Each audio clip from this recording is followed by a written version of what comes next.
Yo guys, nandito tayo ngayon sa paggawa ng asin. Ayan o, ang daming asin. Yan. May pugon dito. Tapos yan, dyan sinasalang yung malaking lata. Yan o, kumukulo na yung asin. Yan. Dyan nilalagay yung panggatong sa loob. Tapos yun yung yung asin. Yung mga asin ang dami. Walang tao rito. Tingnan lang natin. Ito. Mga asin. Mga nalutong asin yan, no?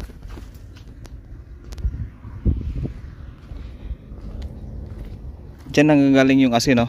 Sa square na yan. Pinapatuyo nila yung siguro mag-i-evaporate yung tubig. Ito yung mga panggatong. Dahan-dahan lang tayo, baka may aso rito. Delikado. Ito yung trailer. Yan. Yan. So bali ginagawa nila yung square na yan, yung para mag-stack yung mga tubig dyan. Tapos magiging maalat kasi yung tubig na to ay galing pa sa tubig ng dagat. Ayan, pinapatuyo nila. Tapos yung parang pinaka naiwan na tubig, yun yung sobrang alat. So ang pinagkukuha na nila ng tubig na sinasalang, o yung tubig ay dito. Yan. Yung butas na yan, dyan sila kumukuha ng tubig. So maalat na yan. Tapos kapag yung sobra na asin, binububod nila dyan sa tubigan na yan. Tapos yung parang pinakakatas niyan, yun yung maalat. So ayan, dito rin sila kumukuha, oh. So walang tao, hindi ko alam kung saan pumunta. Bibili sana tayo ng asin, pero since na walang tao, ay babalik na lang tayo. Ayan, oh. So yun na guys, mag-aantay tayo ng konti. At kung may mabili tayo ng asin ay bibili tayo. Ito yung paggawaan nila ng asin, Yan.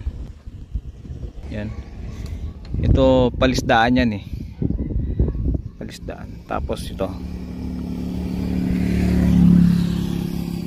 Yan. Yung iba kasi na gumagawa ng asin ay binibilad lang nila. Yung mga iba galing sa dagat, yung medyo matagal-tagal na proseso. Kasi yung mga iba, nakapanood ako ng kung paano sila gumawa ng asin. Yung gamit ay yung tubig dagat. Pero dito sinasalang lang nila. Yan.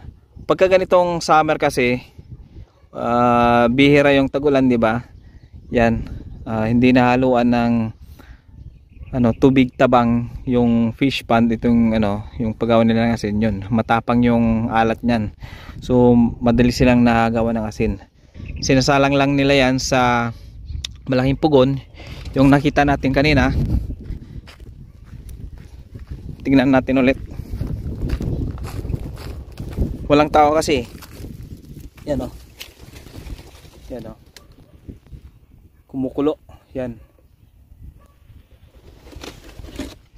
Hindi natin makita kung paano sila humango. Babalikan na lang natin kapag makita natin na malapit ng maluto yung asin. So hanggang dito na lang mga ka-best friend, at naipakita ko sa inyo kung paano paggawa ng asin. At babalik na lang ulit tayo pagka magsalok na sila ng asin, o kaya pagka luto na yung asin. Yan. See you on my next vlog. Bye bye.